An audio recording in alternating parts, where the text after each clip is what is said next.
21 जून 2023 या दिवशीची ही आमची छोटीशी फॅमिली ट्रिप मुंबई दर्शनसाठी आलेली होती। तर तारीख एक्झॅक्टली लक्षात राहण्याचं कारण असं की 21 जून हा जागतिक योग दिवस होता आणि त्याचं खूप मोठं सेलिब्रेशन गेटवे ऑफ इंडियावरती होतं। त्यामुळे आम्हाला आतमध्ये एंट्री मिळालेली नव्हती, त्यामुळे आम्ही इथेच बाहेरून दर्शन घेतलेलं होतं। ताज हॉटेल व्ह्यू पाहिला होता आणि समुद्र असा एन्जॉय करून आम्ही सिद्धिविनायकसाठी निघालेलो होतो। तर अशा प्रकारची इटुकल्या पिटुकल्या इंद्रनील सोबतची ही पहिली मुंबई दर्शन ट्रिप होती आमच्या फॅमिली सोबत। तर त्यातलेच काही क्षण इंद्रनीलला सांभाळत मी जे काही छोटे मोठे थोडके व्हिडिओज बनवलेले आहेत तेच मी आज तुमच्यासोबत शेअर करत आहे। तर जूनचा महिना होता तरी सुद्धा उकाडा इतका भयंकर होता, कारण त्यावेळी पाऊस पडून गेलेला नव्हता, त्यामुळे वातावरणातला उकाडा होता आणि या उकाड्यातही हे पिटुकलं बघताय घामाने घामाघूम होत होतं। गाडी एसी होती तेवढ्यापुरतं तो शांत राहायचा, पण जेव्हा बाहेर पडू आम्ही फिरायला त्यावेळी मात्र तो घामाघूम व्हायचा।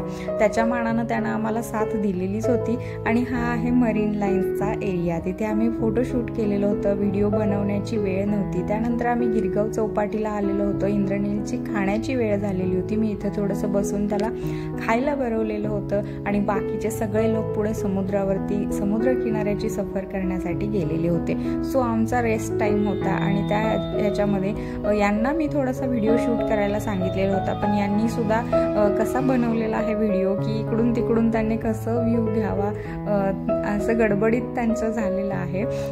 सो असं होतं की दुसऱ्यांना व्हिडिओ शूट करायला सांगणं म्हणजे मला एक्झॅक्टली त्या व्हिडिओमध्ये काय दाखवायचं आहे हे त्या लोकांना थोडी ना कळणार आहे।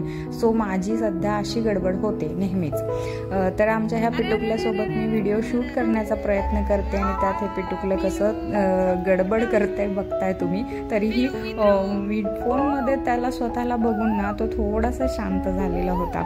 अशा प्रकारे केलेले व्हिडिओ शूट मी तुमच्यासोबत शेअर करते। तर ही गिरगाव चौपाटी भर दुपारची वेळ होती आणि सगळी सुनसान चौपाटी होती। खरं तर चौपाटीवरती गर्दी ही संध्याकाळच्या वेळी असते। तर गिरगाव चौपाटी ही सुद्धा मुंबईमधली खूप फेमस चौपाटी आहे। त्यानंतर आम्ही सिद्धिविनायक दर्शनासाठी गेलेलो होतो, तिथं तर अजिबातच शूट करायला मिळालं नाही, थोडे बहुत जे फोटोशूट केलेले होते। त्यानंतर या दोघांचं छोटंसं शूट केलेलं होतं। सगळे येण्याची वाट बघत आम्ही मागे पुढे झालेलो होतो दर्शन रांगेमध्ये, कारण खूप मोठी दर्शन रांग होती आणि सगळे येईपर्यंत आम्ही इथं वेट करत बसलेलो होतो आणि तेवढ्या वेळात मी हा छोटासा व्हिडिओ शूट केलेला होता। त्यानंतर आपण या सी लिंक हायवेवरून जातोय, रोडवरून जातोय। तर सी लिंकचा हा जो रोड आहे तो जवळपास 5.5 किलोमीटरचा आहे आणि हा पूर्ण ब्रिज वरळी टू बांद्रा जोडलेला आहे आणि समुद्रातून आहे हा पूर्ण ब्रिज। तर हा ब्रिज सुद्धा एक मुंबईमधून खूप मोठं प्रेक्षणीय स्थळ आहे आणि या रोडवरती 2 व्हीलर्सना अलाउड नाहीये, फक्त आपण 4 व्हीलरनीच जाऊ शकतो। तर अशा प्रकारचा हा सी लिंक रोड आहे। तर हा सुद्धा मुंबईमधील प्रेक्षणीय स्थळ आम्ही पाहिलेलं होतं या ट्रिपमध्ये। तर खूप सारी ठिकाणं होती, त्यातली आम्ही ठराविकच ठिकाणे पाहिलेली होती। नंतर शेवटी आम्ही नेरूळला आलेलो होतो। नेरूळचं हे भलं मोठं उद्यान फिरायला सुद्धा खूप वेळ जातो। संध्याकाळच्या वेळी तिथं म्युझिकल कारंजे सुद्धा असतात, तर खूप प्रसन्न वातावरण असतं इथे। खूप वेळ आम्ही संध्याकाळचा वेळ आम्ही इथे घालवलेला होता। तर अशा प्रकारे आमची छोटीशी जी मुंबई दर्शनची फॅमिली ट्रिप ठराविकच ठिकाणे करून आम्ही पूर्ण केलेली होती।